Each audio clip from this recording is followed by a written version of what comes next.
자, 고개를 드시고요. 반갑습니다. 교재는 여러분 43페이지죠? 43페이지 취득세 납세 절차 펴놓으시고 지난 시간에 배운 것을 한번 복습을 한번 해보겠습니다. 여러분 요약집은 43페이지 펴놓으시고요. 취득세 우리 세율을 한번 복습해보면 취득세 세율 크게 세 개 덩어리로 되어 있습니다. 표준세율, 그 다음에 중과세율, 특례세율 이렇게 되는데 먼저 우리 표준세율, 지자체 장이 표준세율의 50% 범위 내에서 가감정할 수 있고요. 동일한 대상 물건이 2개 이상의 세를 더하면 그중 높은 거 세율 적용하는 게 원칙이죠. 물론 예외가 있었고요. 취득세 표준세율은 우리 항상 여러분 그 오해하시는 분들이 있는데 등록면허세하고 옛날 등록세하고는 자 일부만 그 옛날 등록세 일부 등기할 때 냈던 그 등록세 일부가 등록면허세로 온 거죠. 그래서 여러분들 부동산을 우리가 취득하면 지금은 취득세를 내면 거기 취득세에는 등기비용도 포함되어 있다고 그랬죠. 그래서 예전에 등록세에서 취득을 원인으로 하는 등기 등록 내용은 취득세로 통합이 되어 있다고 그랬습니다. 그래서 우리가 취득세를 내면 이제 부동산 취득하면 취득세를 내면 거기 등기비용 포함되어 있는 건데 아직까지 사람들이 그 취득세를 내면 거기에 또 등록세를 또 내야 되는 것처럼 또는 등록면허세를 또 내야 되는 거 아니냐 이렇게 하는데 등록면허세하고는 별개죠 여러분들.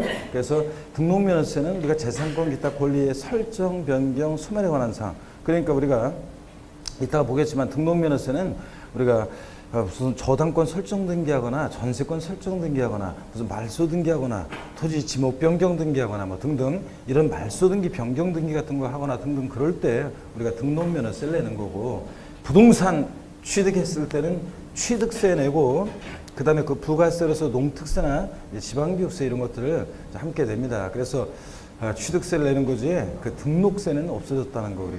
자 그럴 때 취등록세 통합된 우리 표준세율 외웠습니다. 옛날 등록세 세율 그 등기병에 대한 세율 여기다가 2% 플러스해서 통합된 취득세 세율을 외웠는데 표준세율을 자 갑이라는 우리 젊은이 스토리를 통해서 외웠었죠. 자 그래서 어떻게 외웠습니까? 상상8 무동이 815 U1210 원팔 03시계 이것도 안 해오고서 제 강의를 듣고 있다.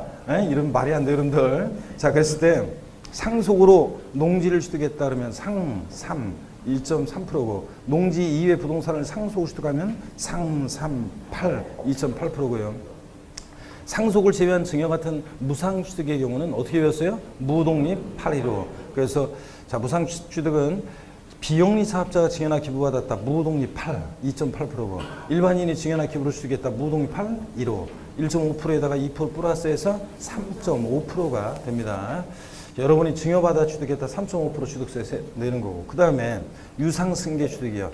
매매, 교환, 공매, 경매 같은 유상으로 우리가 취득했을 때는 U10, 20 농지를 매매나 교환 등으로 취득하면 U10이니까 1,000분의 10이니까 1%인데 거기다 2% 플러스해서 3% 농지 이외 주택 이외 농지나 주택 이외 부동산을 매매나 교환 등으로 취득하면 U10, 20 몇 프로? 4%라고 했습니다. 2%에다가 자, 등기비용 2%에다가 옛날 취득세 2% 플러스해서 몇 프로? 4%. 그래서 흔히 우리가 토지나 상가 같은 것을 매매로 취득했다. 몇 프로 취득세? 4%입니다. 다만 주택을 유상거래로 취득했을 때는 주택거래 활성화를 위해서 영구 인하세율이 적용되는데 취득가격에 따라 틀려지죠? 그래서 취득가격이 6억 원이면 몇 프로? 1%. 1,000분의 11%. 6억 초과 9억 원이야? 2%. 9억 초과면 3% 세율이 적용된다고 그랬습니다.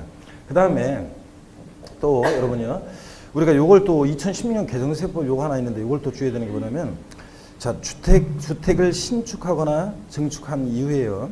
이 주거용건축물 소유자, 주택 소유자가 나중에 주택의 그 부속 토지를 나중에 취득을 해요. 주택을 신축한 후에 나중에 주택의 부속 토지 취득했을 때 여태까지는 주택 부속 토지 취득으로 와가지고 주택에 대한 취득세 세율을 적용했어요. 그런데 사람들이 그걸 악용하는 게 있어가지고 자 이제 주택의 세율을 적용하지 않고 뭘 적용한다? 그 부속 토지를 취득했을 때 일반 토지 취득의 세율을 적용한다는 거. 4%로. 자, 그래서 시험에서 바꾼다는 뻔해요. 주택을 신축 또는 증축한 이후에 이 주거용건축물 소유자가 주택의 부속 토지를 취득한 경우에는 주택의 부속 토지 취득으로 봐서 주택의 세율을 적용한다. 그러니까 취득가격에 따라 1%, 2%, 3% 주택의 세율을 적용한다. 이렇게 바꾸겠죠? 종종규정으로. 그래서 틀리고 자 어떤 걸 적용한다? 일반 토지 세율을 적용한다는 거. 아시겠습니까 여러분? 2016년 개정세법 꼭 알아두라고 그랬습니다.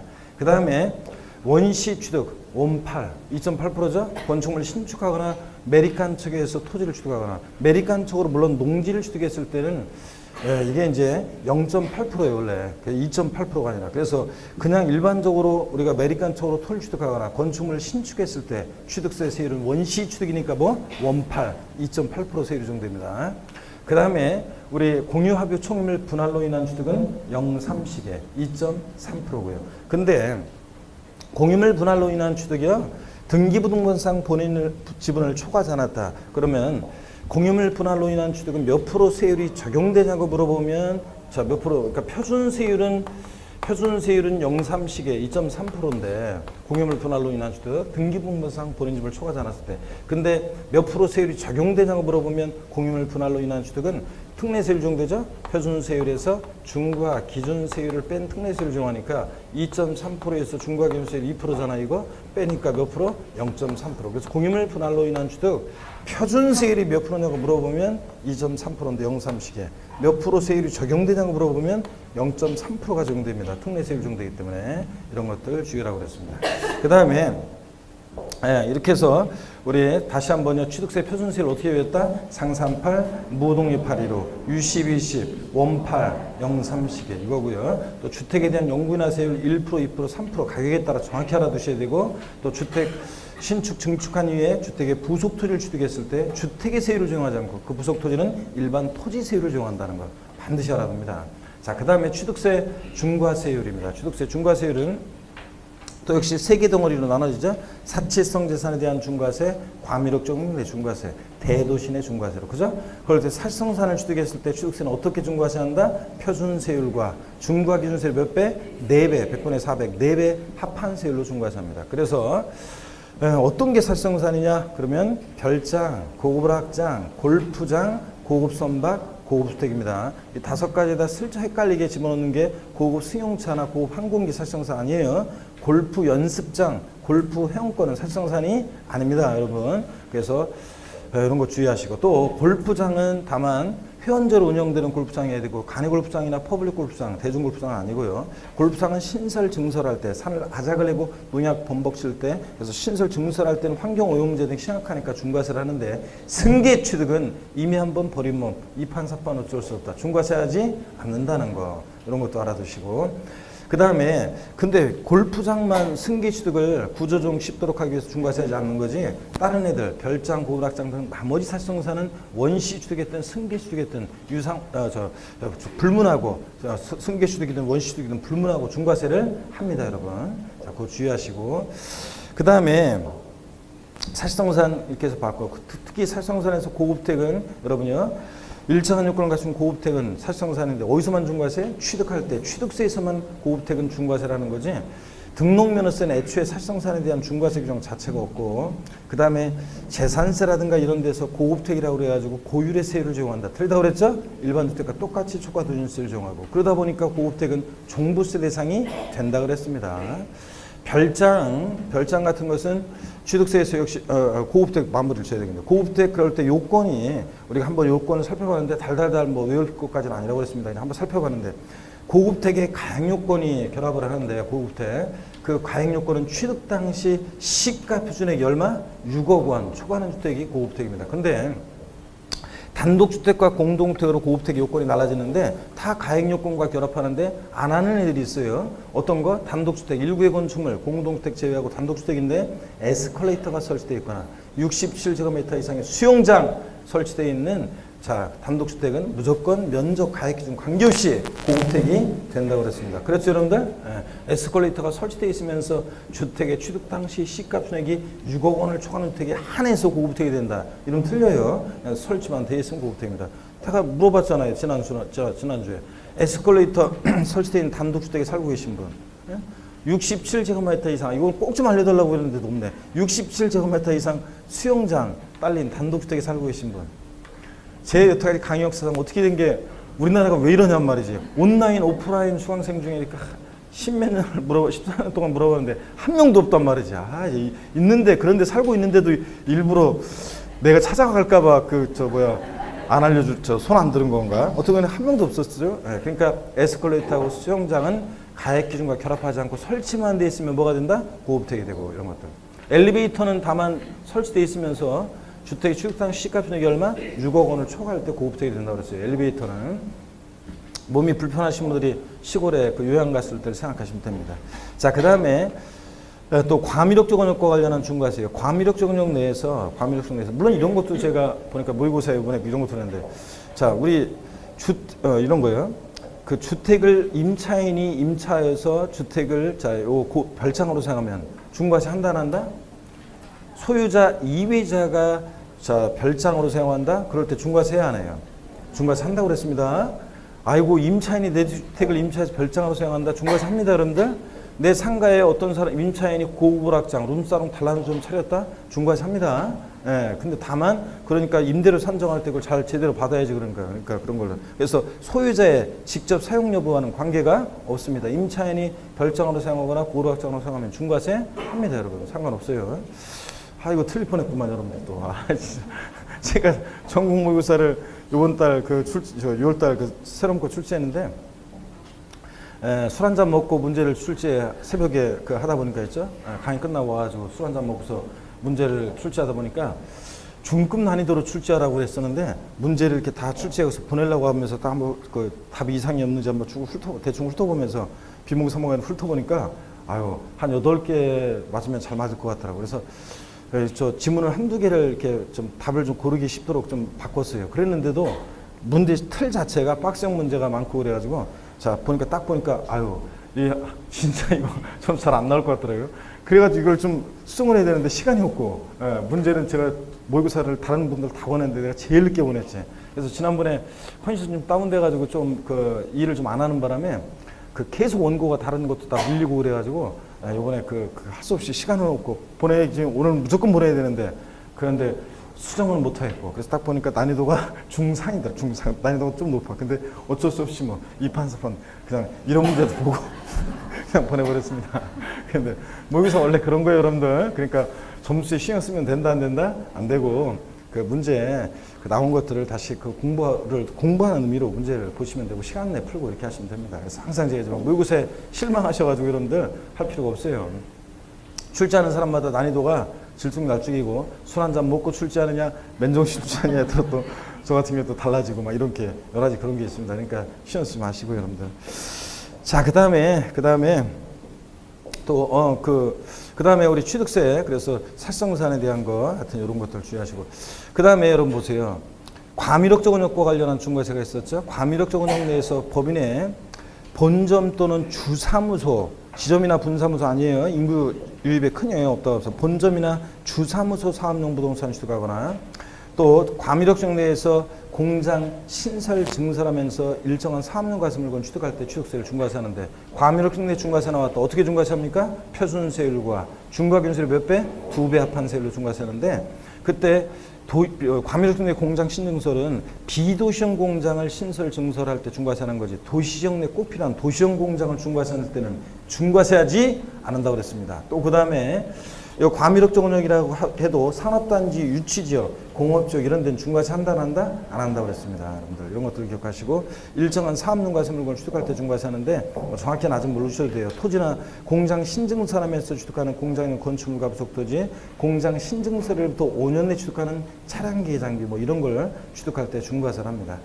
또 대도시 내 중과세는 어떻게 중과세했냐? 표준세율의 3배 세율에서 중과균세율의 2배를 뺀 세율로 중과세합니다. 대도시 내에서 법인 설립하면서 대도시 부동산 취득하거나, 지점분 사무소 설치하면서 대도시 부동산 취득하거나, 대도시 바깥 내로 법인을 전입하면서 대도시 부동산 취득할 때 중과세를 합니다. 이 대도시 내 중과세에서는 지점이나 분사무소를 설치하면서 대도시 부동산 취득할 때도 중과세하는데, 아까 과밀력 내 중과세에서는 과밀력 내에서 법인의 본점용 주사무소, 비사업용 아니고 사업용 부동산을 떡거나 짓거나 늘릴 때 중과세했죠? 그죠? 그 지점이나 분사무소는 아니라고 그랬잖아요. 예? 과밀 흥대 중과세에서는. 근데 본점용 주사무소용 사업용 부동산 취득이었지. 근데 여기 대도시내 중과세에서는 자, 같은 대도시내 법인 설립하면서 부동산 취득하거나 지점 분사무소 이거는 설치하면서 대도시 부동산 취득할 때 중과세입니다. 또 전입하면서 대도시 부동산 취득할 때 중과세. 자, 등등 이렇게 대도시 중과세. 근데 대도시 중과세에서 제외되는 경우가 있죠. 대도시 중과 제휴업종이라고 해가지고 은행업, 유통업, 첨단업종, 사회간접자본 시설업 등 대도시에 설치가 불가피한 업종은 중과세 한다 안 한다? 안 하고 그 다음에 자 종업원에게 분양 또는 임대할 목적으로 취득하는 주거용 부동산 즉 전용면적 60제곱미터 이하의 공동주택인데 이런 것까지 몰라도 되고 하여튼 종업원의 후생복지를 위해서 사원에게 분양 또는 임대할 목적으로 취득하는 주거용 목적 부동산 취득은 중과세 한다 안 한다? 안 하고 이런 것들 배웠습니다. 고개를 드시고 동시 적용되는 것도 배웠었어요. 대도시 내에서 법인 설립하면서 대도시 부동산 취득했다. 그런데 이 부동산이 만약에 사치성 재산이었다. 그러면 대도시 내 중과세와 사치성산에 대한 중과세가 동시 적용됩니다. 그럴 때는 표준세율, 그럴 때는 표준세율에 자 3배한 세율에서 원래 대도시 내 중과세는 대도시 내 표준세율에 3배한 세율에서 중과 기준세율의 두 배를 뭐야? 뺀 세율로 중과세하잖아. 원래 대도시 내 중과세는. 근데 대도시에서 법인 설립하면서 대도시에 있는 사치성 재산을 취득했다. 사치성산과 동시 적용된다. 그럴 때는 표준세율의 3배한 세율에서 중과기준세율의 2배를 뭐 한다고 이거 합한 세율로. 이거만 플러스하면 된다고 그랬죠? 합한 세율로 중과세한다고 그랬습니다. 대도시 내 중과세와 사치성산에 대한 중과세 동시 적용될 때. 또 대도시 내에서 부동산 취득하면서 대도시 내에서 법인 설립하면서 대도시 부동산을 취득했는데 만약에 이게 주택을 유상거래로 취득하는 경우다. 그러면 1%, 2% 이렇게 주택 유상거래로 인한 취득 시 요 세율이 적용되는데 요것에다가 중과기준세율에 중과기준세율이 몇 배요? 예? 이거 생각나세요, 여러분들? 6배 중과세한 세율로 중과세한다. 이거 합한 세율로 중과세한다. 이거 요 해당 세율에다가 중과기준세율 6배니까 2%에 6배니까 2, 6, 12, 12%에다가 요 해당되는 유상거래로 주택을 취득했는데 이게 1%면 합쳐서 13% 되고 이런 식으로 동시 적용된다는 거. 생각 안 나세요, 여러분들? 아이고. 아니, 이건 이건 몰라도 되긴 되는데 여러분 한번 보세요. 그래도 혹시 모르니까. 했잖아, 이거. 지난 시간에. 대도시 내에서 법인 설립하면서 만약에 대도시 내에 있는 부동산을 취득했어요. 그런데 이 부동산을 취득했는데 자 그러면 원래 대도시 내 중과세는 금방 얘기했듯이 원래 대도시 내 중과세는 표준세율의 3배한 세율에서 중과 기준세율의 2배를 뺀 세율로 중과세한다고 그랬잖아요. 그랬잖아요, 여러분들. 그랬는데 이게 만약에 대도시 부동산을 취득했는데 이게 부동산이 만약에 사치성 재산이었다. 별장, 고락장 등 사치성산을 취득했다. 그러면 대도시 내 중과세와 그 다음에 이 사치성산에 대한 중과세가 동시 적용되는 거잖아요. 이럴 때는 동일한 대상 물건이 원래 2개 이상의 세율이 더하면 그중 높은 거 하나만 적용하는 원칙에도 불구하고 이럴 때는 합해버린다고 그랬죠. 표준세율의 3배한 세율에서 중과세 2배를 뭐 한다고요? 플러스 합한 세율을 적용한다고 그랬습니다. 근데 요번에는 이게 대도시에서 법인 설립하면서 대도시 부동산을 취득했는데 이게 만약에 유상거래로 인한 만약에 주택을 취득한 거였다. 주택이었다. 자, 그럴 때는 어떻게 세율을 적용하느냐. 2016년 개정세법인데 이럴 때는 원래 유상거래로 인한 주택 취득 시 취득세 세율은 취득가율 6억 원이야 1%, 6억 초과 9억 원이야 2%, 9억 초과 3%잖아요. 여기에 이 세율에 중과 기준 세율의 몇 배요? 6배 합한 세율을 로 중과세 한다고 그랬습니다. 여러분들. 이런 것들. 예? 지난주에 설명드린 것 같은데 이런 얘기라고 그랬습니다. 자, 깊은 내용이지만 한번 보시고요. 자, 됐습니다. 표정이 뭐 급격히 어두워지고 그러는데 별거 아니에요, 여러분들. 처음 보니까 낯설어서 다음에 또 설명드릴게요. 자, 저거 봅니다. 그 다음에 우리 취득세 세율 특례 배웠습니다. 특례 세율.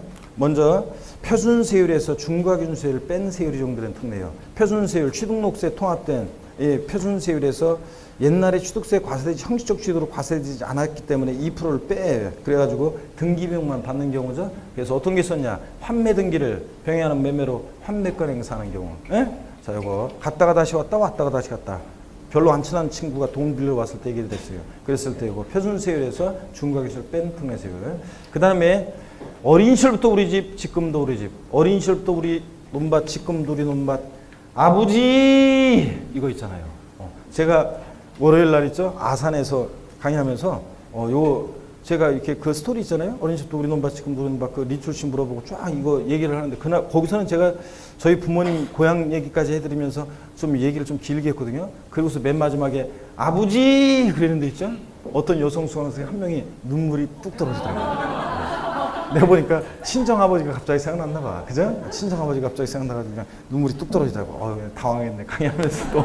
자, 여러분 봅니다. 그래서 1가구 상속으로, 무주택 1가구가 상속으로 1가구 1주택 및 부속토지를 취득하거나 또 상속으로 취득세 감면 대상이 되는 농지를 취득했을 때 요거 표준세율에서 중과균세를 뺀 특례세를 적용하고, 그죠? 그 다음에 또 공유물 분할은 잘 보셔야 돼요. 단서를. 자, 공유물 분할로 인한 취득. 다만 등기부등본상 본인집을 초과하지 않았어야지. 만약에 등기부등본상 본인집을 초과한 부분은 자, 일반 표준세를 적용한다고 그랬어요. 그래서 공유물 분할로 인한 취득. 등기부등본상 본인집을 초과하지 않았을 때 내 거 내가 차간 거죠. 내 몫을 형식적 취득. 그래서 옛날에 취득세 과세되지 않았는데 옛날에. 근데 등기는 공짜로 안 해주고 이거. 그 다음에 법인의 합병으로 인한 취득. 그 다음에 또 건축물 이전으로 인한 취득. 동일대진에서 옮겼을 때 소유자 변동 없고, 근데 등기는 표제부 고쳐야 되니까 공짜로 안 해주고.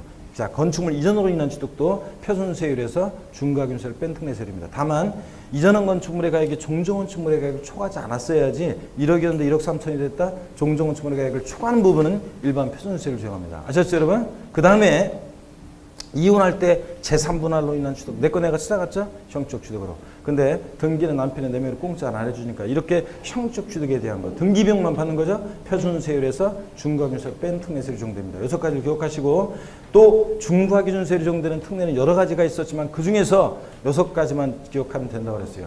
의제취득, 간주취득의 경우가 대표적이죠. 건축물 개수로 가액의 증가가 있을 때 그 증가한 가액에다가 어떤 세율을 적용한다? 중과 기준세율, 특례세율을 적용한다고 그랬습니다. 그랬죠? 그 다음에 또 근데 개수로 면적 증가인 경우에 증가된 면적 부분 어떤 걸 적용한다? 예? 일반 표준세율을 적용한다고 그랬습니다. 자, 건축물 개수로 면적 증가했을 때 증가된 면적 부분은 원시 취득이 아닌데도 원시 취득으로 봐서 몇 프로? 2.8% 적용합니다. 그죠, 여러분들? 예, 그 다음에 또 절 보세요. 차량 개장비 선박 종류 변경으로 가액 증가했을 때, 토지 지목 변경으로 가액이 증가했을 때, 자, 이 증가한 가액에다가 어떤 세율을 적용한다? 중과 기준세율 특례세율이요. 토지 지목 변경 전에 시가표는 1억, 지목 변경했더니 2억이 됐다. 그럼 증가한 가액 1억에다가 과세표준을 해가지고 의제취득은 이때 증가한 가액 과세표준이라 이 증가한 가액 1억에다가 어떤 세율을 적용한다? 중과 기준세율 2% 적용해서 1억이 2%니까 상수세가 얼마? 200만 원 이런 식으로. 예? 자, 이거 할 수 있어야 되고 또 과점주의 주식취득이요. 과점주 주식취득의 경우 과세표는 어떻게 구했냐? 이 법인의 전체 총자산가액 중에서 취득세 대상 물건에 대한 총가액. 그 사례 기출문제 했었죠? 10억이다 예를 들어서. 그럼 거기다가 과점주가 취득한 주식의 취득비율을 곱하는데 그게 60%다. 10억에 60%면 6억 원. 자, 과세표준. 그러면 그 과점주식 취득 과세표준 6억 구했어요. 그럼 거기다가 어떤 세율 정하느냐? 의제취득이니까 어떤 세율? 중과 기준세율 특례세율.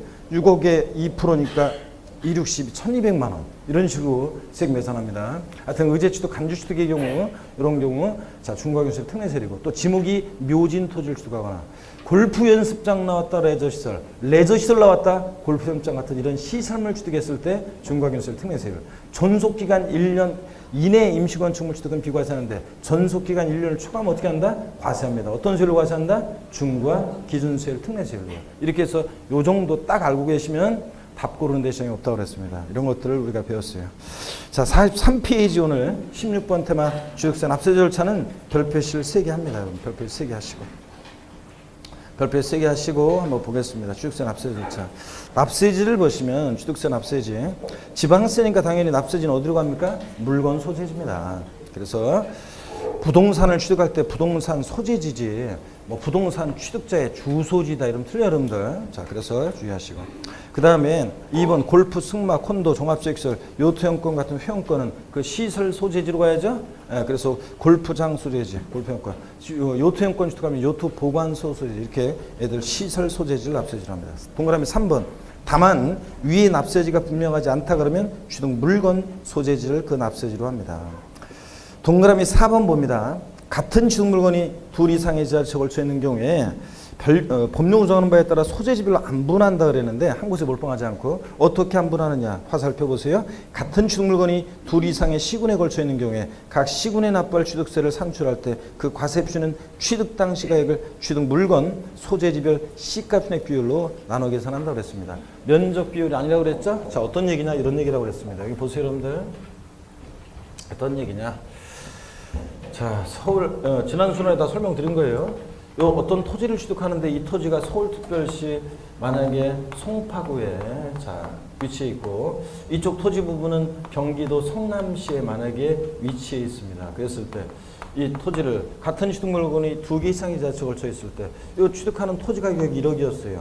1억 곱하기 세율에서 나온 세액에 대해서 취득세를 어디다 납부할 거냐는 얘기입니다. 말하자면 자 우리 부동산 취득하면 부동산 소재지인데 어느 부동산 소재지 납부할 것이냐 이럴 때 송파구청장은 자기 관할 구역 내 토지 부분에 대한 시가 편액을 산정무시했을 것이고 성남시장도 자기 관할 구역 내 토지에 대한 시가 편액을 산정무시했겠죠. 이 시가 편액 비율이 만약에 6대 4의 비율이다 그러면 자 과세표준 금액을 요 과세표준을 시가 편액 비율로 안 분한대요. 그러니까 6대 4의 비율이니까 6천만 원 곱하기 세율에서 나온 세액은 송파에 신고하고 그 다음에 4천만 원 곱하기 세율에서 나온 세액은 자 요거 성남시에 신고한다. 지금 그런 얘기입니다. 이해되십니까 여러분? 그래서 면적 비율에 따라 나눠 계산한다. 아니고보다 시가 편액 비율로 나눠 계산합니다. 자, 요 얘기고 그 다음에 2번 신고 및 납부입니다. 취득세 신고 납부하는데요. 그러고 보니까 스트레칭도 안 하고 했네. 자, 목 운동 한번부터 하고. 자, 보겠습니다. 목 운동부터. 아이고, 자, 목 운동부터. 반대로도 돌리시고. 자, 그 다음에 허리도 좌로, 우로 돌립니다, 여러분. 돌리시고. 기지개도 뒤로 한번 헛간하게 제끼시고요. 아이고. 자, 오겠습니다. 제가 그 얘기 해드렸나요? 어떤 할머니가 평생을 처녀로 살다가 처녀로 돌아가시는 게 기념비적이어가지고, 석공한테 돈 준 얘기 해드렸나요? 지난주 안 했어요? 안 했구나, 여기서는. 딴 데서 나온 것 같은데.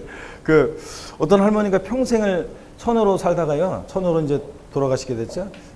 남자를 전혀 몰랐는지는 내가 알 수 없고 어떤 간에 하여튼 처녀로 살다가 결혼하지 않고 처녀로 돌아가시는 게 너무 기념비적이고 그래서 이 할머니가 어떤 뭐 자식도 없고 아무것도 없으니까 어떤 석공을 찾아가서 돈을 좀 주면서 내가 갖고 있는 전 재산인데 이거를 갖고서 묘도 좀 이렇게 내가 죽으면 장례 좀 치러주고 그 다음에 묘를 만든 다음에 그 묘비에다가 비석을 하나 세워주는데 이렇게 좀 써달라. 비석에다가 처녀로 살다가 평생 처녀로 살다가 처녀로 죽었다. 요거를 좀 이렇게 비문에 새겨달라고 그랬어요.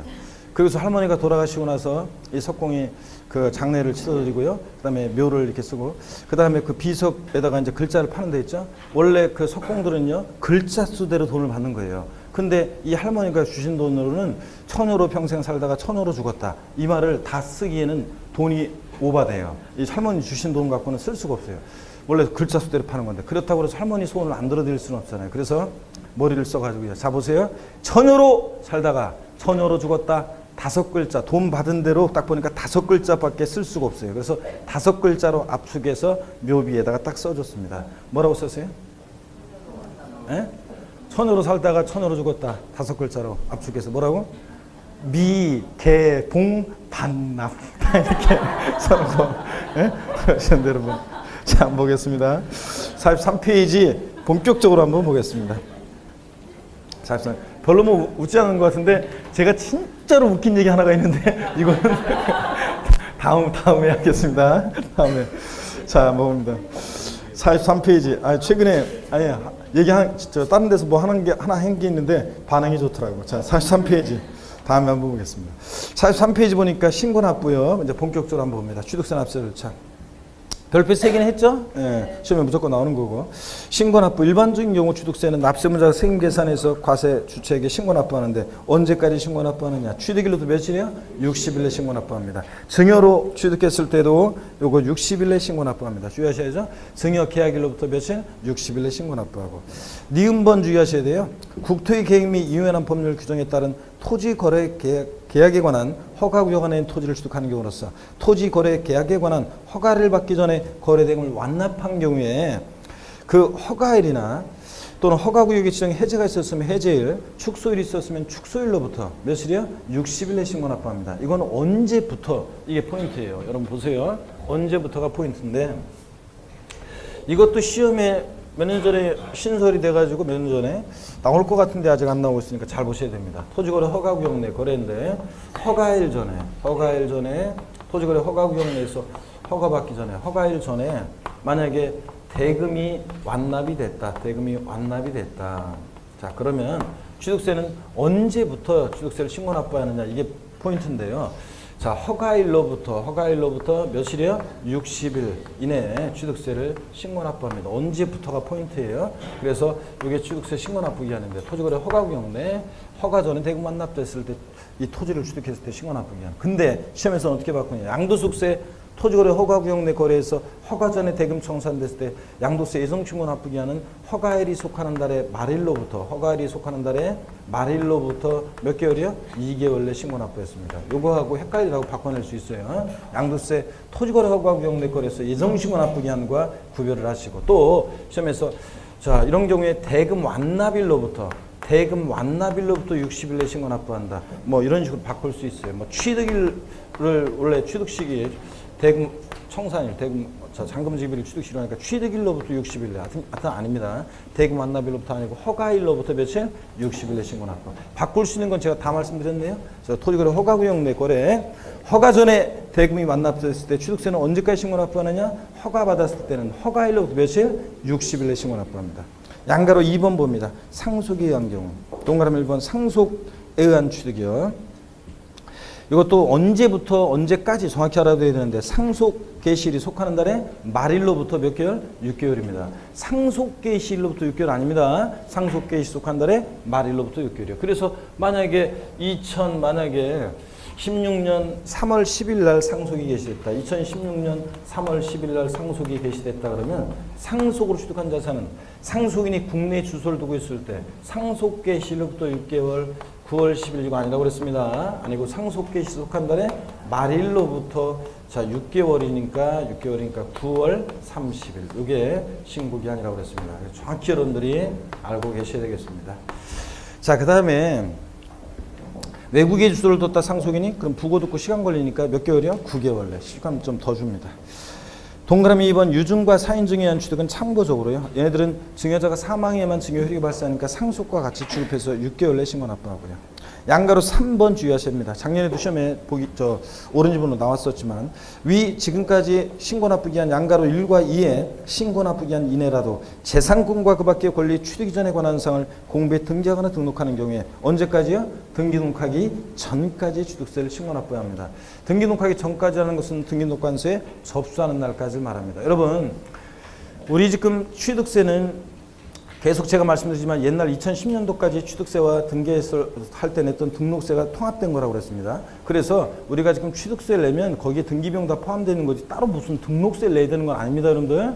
취득세 내면 되는데 그럴 때 자 지자체 갈 때 등록 관세 접수하러 갈 때 지자체에 취득세를 내서 영수증 첨부해서 가야 돼요. 취득세 지자체에 영수증 안 갖고 등록 관세 가면 등기 등록 해준다 안 해준다? 안 해줍니다. 그래서 취득세는 자 이렇게 취득일로부터 원칙 60일 내 신고 납부하는데 그럴 때 이게 만약에 등기 등록을 요하는 재산이다 그러면 자 아무 때나 요 기간 중에 취득세 신고 납부 기간 중에 지금까지 배운 신고 납부 기간 중에 등기하기 전까지 취득세를 자 지자체 신고 납부하고 등록관세 가라는 얘기입니다. 등기하기 전까지 신고 납부해야 합니다. 등기 등록을 요하는 재산일 때 취득세는 시험에서는 등기 등록을 요하는 재산의 경우 취득세는 등기한 후 또는 등기일로부터 30일 이내 신고 납부해야 한다. X입니다. 등기 등록 안 해줍니다. 등기 등록하기 전까지입니다. 여러분 아셨죠? 요거.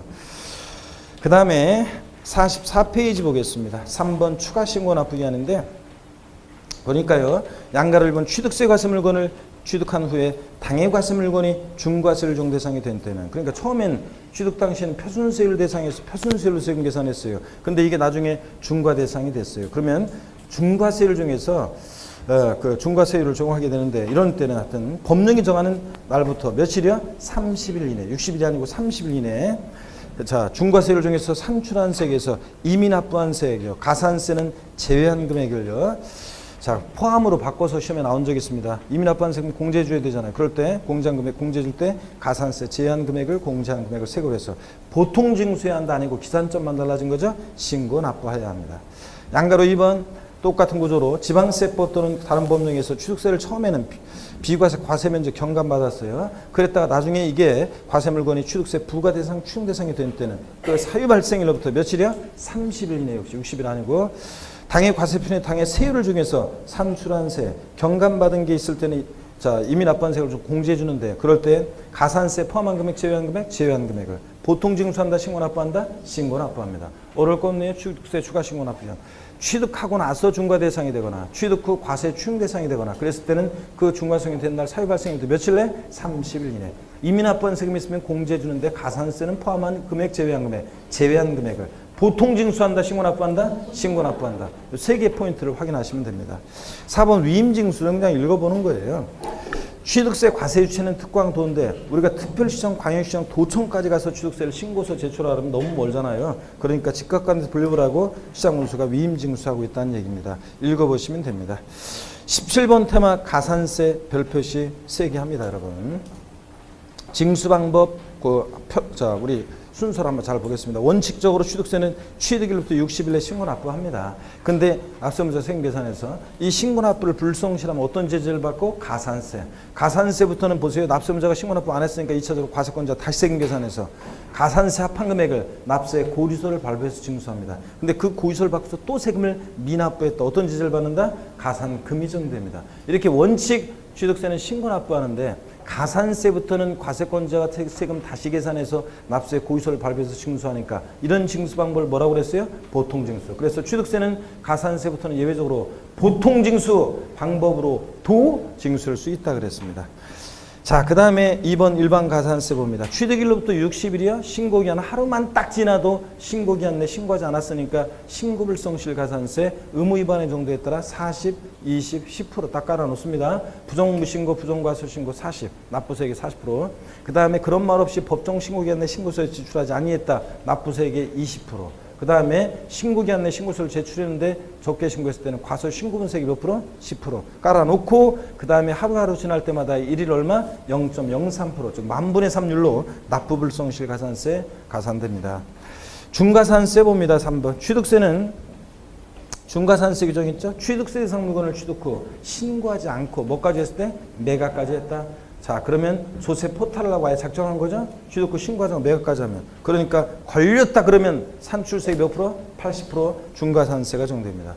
자, 산출세액의 100분의 50% 바꿔서 나오게 되는데 80% 중과산세. 누가 많이 하느냐? 공인중개사가 많이 한다고 그랬습니다. 많이 해야 되고. 아, 그렇지. 우리가 좋은 금매물이 돈 될 만한 게 나오면 내가 잡았다가 이거 어떻게 이제 프리미엄 받고 넘기거나 뭘 하고 그래야지. 이걸 갖다가 내가 사무실 중개 사무실 끝나고서 저녁 때 명함 아파트마다 이렇게 붙이고 돌아다녀가지고 힘들게 그래서 실수요자 사겠다는 사람 나타나면 법정 수수료 받고 난 중개주고 끝나? 그 말이 안 되지 여러분들. 자, 이런 얘기입니다. 걸렸다 그러면 산수세액 몇 프로? 80% 중과산세. 45페이지 봅니다. 양가로 2번 중과산세 제외되는 경우 다음의 경우는 중과산세를 적용하지 않고 일반가산세를 적용한다. 동그라미 1번 취득세 과세물건 중 등기등록이 필요하지 않는 과세물건 중과산세 적용하지 않습니다. 중요한 물건이면 공시방법을 등기등록으로 요구했겠지. 그죠? 그러니까 중요한 물건이 아니니까 등기등록을 요구하지 않는 재산 중과산세 적용하지 않습니다. 다만 골프, 콘도, 승마, 종합주택소, 요트용권 같은 회원권은 등기등록을 요하는 재산은 아니지만 취득 후 신고하지 않고 매각하면 이런 회원권은 중과산세 규정을 적용합니다. 여러분. 자, 그래서 시험에서 등기등록을 요하지 아니하는 골프 회원권을 취득 후 신고하지 않고 매각하는 경우에 중과산세 규정을 적용하지 아니한다. 오, X. X입니다. 중과산세 적용하고요. 동그라미 2번 지목 변경, 차량 개장비, 선박 종류 변경, 취득 등의 취득 등 취득으로 보는 과세물건, 즉 의제 취득, 간주 취득의 경우는 중과산세 적용하지 않습니다. 당연한 것이 여러분 보세요. 당연한 것이 갑이라는 사람이 밭을 갖고 있었는데 대지로 지목을 변경합니다. 갑이. 자, 그러면 여러분 보세요. 지목 변경은 갑이 전혀 자기를 드러내지 않고 아예 싹 팔고 매각까지 하고 이런 조세 포탈이 가능하냐? 어떻게 지목 변경 허가를 받아서 지목 변경하는 거예요? 갑이 자기를 전혀 드러내지 않고 어떻게 조세를 아예 포탈에 싹 팔고 안 돼요. 이런 거는. 근데 무단으로 지목 변경했어도 처음에는 과세권자 모른다고 그랬잖아요. 근데 나중에 지나다니도 공무원이에요. 이거 받쳤는데 언제 퇴지로 바뀌었어요? 이거 다 알게 됩니다. 그래서 지목 변경 같은 의제 취득, 간주 취득은 자기를 전혀 드러내지 않고 조세 포탈할 수 없으니까 중과산세 적용할 수 없다. 적용하지 않는다고 그랬습니다. 또 우리 과점주지 주식 취득도 보세요. 처음에 설립시 40%였다가 20% 추가 취득이 60%가 됐어요. 이런 경우에 자, 자기를 전혀 드러내지 않고 어떻게 이걸 아예 조세를 포탈해요. 그러니까 자, 이런 의제 취득, 간주 취득은 중과산세 규정을 적용하지 않습니다. 자, 됐고요. 그 다음에 장부 등의 작성과 보존은 불성실 가산세. 바탕색 박스 보니까 동그라미 A번입니다. 최근에 시험 2번 지문에 나왔었고 장식용으로요. 납세의무가 있는 법인은요. 개인이 아니고 법인은 취득가액을 증명할 수 있는 장부 및 관련 증빙서를 기장하고 비치해야 한다. 그렇습니다. 예. B번 장부를 기장 비치하지 않은 경우에 지자체장이 결정한 산출세액 또는 부족세액의 100분의 10에 상당한 금액을 징수할세액에 가산한다. 그래서 이거는 포인트가 개인은 당연히 장부 등의 작성 의무가 없겠죠. 법인이 자 장부 등의 작성 보존 의무 불성실했을 때 그 가산세 몇 프로라는 거? 10%라는 걸 기억하시면 됩니다. 100분의 20으로 바꿔서 3년 전에 나왔었고요. 10%입니다. 4번 기한 후 신고 중요합니다. 지방세 기본법상의 내용인데 원래 조세 초문에 있어야 되는데 제가 취득세 편에 위치를 시켰습니다. 자, 그래서 요 기한 후 신고는 올해 중요한데요. 잘 봅니다. 신고 납부 기한이 지났는데도 뒤늦게 신고할 수 있다는 겁니다. 뒤늦게 신고할 수 있다는 건데 그럼 혜택을 줘요. 왜냐? 신고 기한 하루만 딱 지나도 과세권자가 가산세 적용되고 가산세 합해가지고 고의소를 통해 징수할 건데 자 뒤늦게라도 신고를 해주면 일손도 줄어들고 조세 포탈 우려 가능성이 줄어들기 때문에 혜택을 주겠다는 얘기입니다. 먼저 대상자를 봅니다. 동그라미 1번 법정 신고 기한까지 신고서를 제출하지 아니한 자가 뒤늦게 기한 후 신고할 수 있는 거예요. 시험에 나오기는 법정 신고 기한까지 신고서를 제출한 자에 한하여 기한 후 신고할 수 있다. X입니다. 나중에 이제 비교도에 특강할 때 배우겠지만 수동 신고라는 것이 신고 기한 내 신고 제출한 자가 뒤늦게 나중에 나 지난번에 잘못 신고했는데 이런 게 수동 신고고 기한 후 신고는 신고 기한 내 신고서를 제출하지 아니한 자가 하는 겁니다.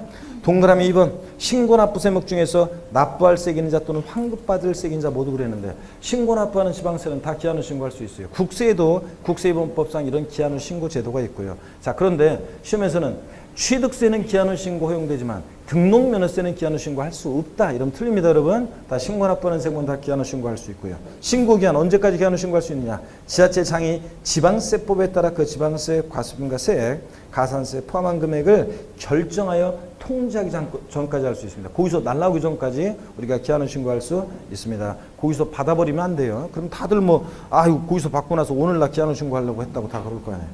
신고 납부 절차 여기에 개정이 되는데 보세요. 기한 후 신고서를 제출한 자로서 납부할 세액이 있는 자는 그 세액을 납부해야 한다 그랬는데 이게 작년까지 어떻게 돼 있었냐고요? 여기를 보세요. 작년까지 어떻게 돼 있었냐면 이렇게 돼 있었어요.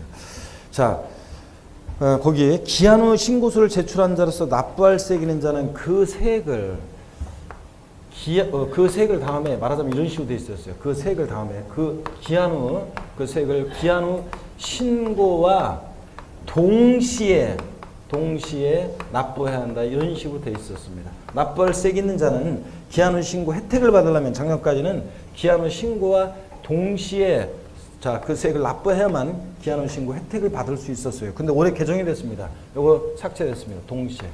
요 규정이 삭제됐어요. 그래서 지금은 납부할 세액이 있어도 기한 후 신고만 해도 혜택을 받을 수가 있습니다. 그 얘기가 아래에 이제 또 정리가 되어 있어요. 어떡하네? 요 내용이 개정됐습니다. 동시에 요 규정이 삭제됐다는 거. 그 다음에 아래 걸 봅니다. 기한 후 신고 효력이요. 법정 신고 기한은 지난 후 1개월 이내 기한 신고한 경우. 1개월이요. 30일도 아니에요. 30일하고 1개월 달라요. 30일도 아니고 60일도 아니고 1개월 내 기한 후 신고한 경우에는 혜택이 있습니다. 무신고에 따른 신고불성실 가산세, 즉 무신고 가산세 몇 프로? 50을 깎아줍니다. 신고기한 하루만 지나도 원래 가산세인데 그 가산세, 무신고 가산세 50%를 깎아주고요. 납부불성실 가산세는 경감해준다는 겁니다. 안 해줍니다. 기한 후 신고에 관한 거니까 무신고 가산세만 깎아주지 요거 납부불성실 가산세 경감해주지 않습니다. 그 다음에 세액 결정이요. 기한 후 신고서를 제출한 경우 지자체장은 지방세법에 따라 신고일부터 3개월 내에 그 지방세 과분과 세액을 결정해야 하는데요. 즉 납세 의무자의 기한 후 신고는 납세 의무 확정 효력이 없다. 우리 조세 총론에서 납세 의무 성립하고 추상적으로 성립하고 구체로 확정이 된다. 그 확정이란 말을 보면 누가 세금 계산하냐는 건데, 자 여러분 보세요. 납세문자 기한 후 신고했다고 그래서 납세문과 최종적으로 확정이 되는 건 아니에요. 기한 후 신고일부터 최종적으로 세 결정은 과세권자가 기한 후 신고일부터 3개월 내에 지자체장이 결정하는 때 세액이 확정이 됩니다. 자 그런 거고, 납세문자 기한 후 신고에 있어 납세무가 확정된다 그러면 틀려요. 확정되는 것은 아닙니다. 자, 그 바탕색 박스가 기한 후 신고 올해 2016년 개정세법입니다. 올해 2016년 개정세법이라니까요. 적어놓으셔야지. 아까 얘기한 거. 자, 개정세법 내용이 거기 들어있습니다. 바탕색 박스에 보세요. 법정 신고 기한이 지난 후 1개월 내 기한 후 신고만 하면 동시에 납부하지 않은 경우에도 무신고 가산세 50% 감면받을 수 있습니다. 요게 종전까지는 기한 후 자, 신고와 동시에 세액을 납부할 게 있을 때 납부를 해야만 요 감면 혜택을 받을 수 있었는데, 이제 기한 후 신고와 동시에 요 규정이 삭제됐다는 얘기입니다. 그래서 지금은 신고만 해도 동시에 납부하지 않은 경우에도 자, 감면 받을 수 있습니다. 바꾼다는 뻔하지 뭐. 종전 규정으로 바꿀 수밖에 없어요. 이런 건 어떻게 바꾸겠어. 바꾼다 그러면 뻔해. 자, 기한 후 신고하는 경우에 납부할 세액이 있는 자는 기한 후 신고와 동시에 세액을 납부해야만 뭐 가산세 감면을 받을 수 있다. 이런 식으로 바꾸겠죠. 예. 그 다음에 5번 제척기간입니다. 동그라미 1번. 신고 납부하지 않은 경우에 취득세 제척기간은요. 자, 우리 조세 총론에서 강조드렸어요. 지방세 제척기간 10년, 7년, 5년입니다. 그때 10년, 사기쳤을 때 10년. 예? 자, 그 다음에 상속이나 증여를 원인으로 취득했는데 무신고했을 때 10년. 올해 추가된 거 부동산 실명법에서 명의신탁 약정에 따른 명의신탁 약정에 따른 실권리자가 사실상 취득했을 때 요거 10년, 사기 신고가 똑같이 무신고의 경우 10년. 근데 취득세, 등록면허세 이런 거 무신고가 신고기한에 신고하지 않았을 때 작년까지는 5년이었는데 올해는 지방소득세, 지방소비세와 마찬가지로 자 모든 지방세 신고 납부했을 때 무신고했을 때 제척기간 몇 년? 요거 7년으로 통일된 거 말씀드렸죠? 공부하는 여러분들, 중개사 공부하는 여러분들 헷갈리지 말라고 정부에서 다 통일시켰습니다. 몇 년으로? 7년으로. 물론 공부하는 여러분만 헷갈리지 말라고 하는 건 아니고 일반 국민들 헷갈리지 말라고 다 7년으로 통일시켰습니다. 그래서 거기 동그라미 1번 신고 납부하지 않은 경우 취득세 제척기간은 신고기한의 다음 날부터 몇 년이야? 7년. 사기쳤을 때 10년이요. 자, 5년 아니라는 걸 주의해 보시고, 그 다음에 2번 상속을 원인으로 취득하는 경우, 그 동그라미 2번에서 상속 다음에다가 하나 더 추가합니다. 또는 증여. 아, 이거 빠졌네 여기. 또는 증여. 상속 또는 증여를 원인으로, 상속 또는 증여, 요걸 추가합니다. 또는 증여요. 그래서 상속 또는 증여를 원인으로 취득하는 경우에 무신고했을 때 몇 년 제척 기간이고 10년이라는 거 주의하라고 그랬습니다. 자, 그래서 저희 청문회에서 좀 더 자세히 내용이 나와 있었고요. 자, 넘어갑니다. 46페이지 18번 테마 취득세 부가세입니다. 취득세 납세무자는 우리가 취득세를 낼 때 취득세만 내는 게 아니라 모두 함께 내요. 농특세, 지방교세 함께 냈습니다. 그죠? 그랬을 때 농어촌 특별세는 어떻게 구하느냐? 납부할세가 있을 때 취득세 표준세율을 농특세 구할 때는 다 항상 몇 프로를 적용한다고 했어요? 2%를 적용해서 산출한 세액의 10%로 농특세예요. 그래서 조세 총론할 때 사례 얘기 들었잖아요. 1억짜리 상가를 매매로 취득했을 때 1억짜리 상가를 매매로 취득했다. 그러면 취득세는 1억 곱하기 표준세율 매매니까 4%에서 1억에 4%니까 400만 원. 그 다음에 취득세 부가세로서 농특세는 취득가격 1억에다가 표준세율 몇 프로 중에 2%. 1억에 2%. 그러니까 200만 원 산출세. 표준세율 2% 중에 산출한 세액의 10%로, 그죠? 농특세. 그러니까 1억에 2%, 200만 원, 그 산출세 200만 원을 10%니까 얼마? 20만 원의 농특세. 아예 사례를 외우라고 그랬는데요. 20만 원의 농특세. 자, 부과됩니다. 동그라미 2번. 취득세 세율 중 중과기준세율, 특례세율이 적용될 때는 그 중과기준세율이 몇 프로입니까? 2%. 이 중과기준세율을 적용해서 산출한 취득세액의 10%. 결국은 취득세 부가세로서 농특세 구할 때는 세율을 몇 프로를 적용한다? 2%를 적용합니다. 감면받은 세금이 있으면 또 감면받은 세액 20%로 농특세 또 부과되고요. 그래서 합한 게 농특세입니다. 양가로 1과 2를 합한 게. 2번 지방교육세, 취득세 부가세로 부과되는데 원칙적으로 취득물건 가로 안에 중과기준세율이 적용되는 경우는 제외한다. 중과기준세율이 적용되는 경우는 제외한 지방교육세 부과되지 않습니다. 자, 우리가 그런데 특례 적용될 때 근데요. 자, 중과기준세율이 적용되는 경우 제외하고에 대해서 과세표준에 표준세율에서 2%를 뺀 세율을 중에서 산출한 세액의 20%로 지방교육세였습니다. 그래서 우리 왜 그러냐면 여러분 보세요. 우리 이런 거 했잖아요. 지난 저 총론 때 1억짜리를 취득할 때 취득세 부가세로서 지방교육세는 어떻게 부과하느냐. 표준세율에서 매매로 인한 경우 상가를 매매로 1억짜리를 취득했다 그러면 4% 있잖아요. 표준세율에서 2%를 뺀 세율을 적용해서 2%를 뺀 세율을 적용해서 뺀 세율을 적용해서 산출한 세액에 1억에 그러니까 2% 200만 원 산출한 세액에 자, 요거 20%로 지방교육세가 부과된다고 그랬습니다. 20%. 그래 200만 원 20%니까 얼마? 40만 원. 자, 이거 했잖아요. 그럴 때 왜 취득세 부가세로서 중과기준세율 특례세율이 적용될 때는 왜 지방교육세가 부과되지 않느냐? 자, 이 지방교육세 보세요. 구할 때 중과기준세율 특례세율이 적용될 때는 표준세율이 몇 프로예요? 2%잖아요. 예? 그럼 2%에서 중과기준세율은 2%잖아, 표준세율이. 중과기준세율 2%인데 중과기준세율 2%에서 2% 빼면 빵 프로 되잖아요. 그러니까 말이 안 되지. 그래서 취득세 부가세로서 지방교육세 구할 때는 중과기준세율 특례세율이 적용될 때는 취득세 부가세로서 중과기준세율 특례세율이 적용되는 경우는 어떻게 한다? 제외합니다. 취득세 부가세로서 지방교육세 부과되지 않습니다. 중과기준세율 특례세율이 적용될 때는 이런 이유 때문에. 아시겠습니까, 여러분? 아이고, 그래서 저 총론할 때 하여튼 잘 모르겠으면 이거라도 알고 가요. 취득세 부가세 먹으면 뭐가 부과된다? 농특세, 지방교육세. 자, 요거라도 알고 여유가 되면은 좀 여력이 되면 취득세 부가세로서 농특세는 어떻게 구하느냐? 항상 표준세율 몇 프로를 적용한다? 2%를 적용해서 산출한 세액의 10% 농특세. 지방교육세가 또 취득세 부가세목으로 부과되는데 그럴 때 중과기준세율이 적용되는 경우는 제외하는데 어떻게 구하느냐? 표준세율에서 2%를 뺀 세율을 적용해서 산출한 세액의 20%로 지방교육세가 부과된다. 여력이 되면 이런 것도 좀 자꾸 익혀두고요. 잘 모르겠으면 아이고 모르겠다 그냥 취득세 부가세는 뭐가 부과된다? 농특세, 지방교육세. 이거라도 알고 가면 됩니다. 자, 예외 나머지 필요한 거는 저 한두 개는 문제풀이 할 때 좀 설명드릴 거고요. 시간이 이렇게 돼버렸네. 아이고 잠깐 쉬었다가 46페이지 19번 테마부터 보도록 하겠습니다.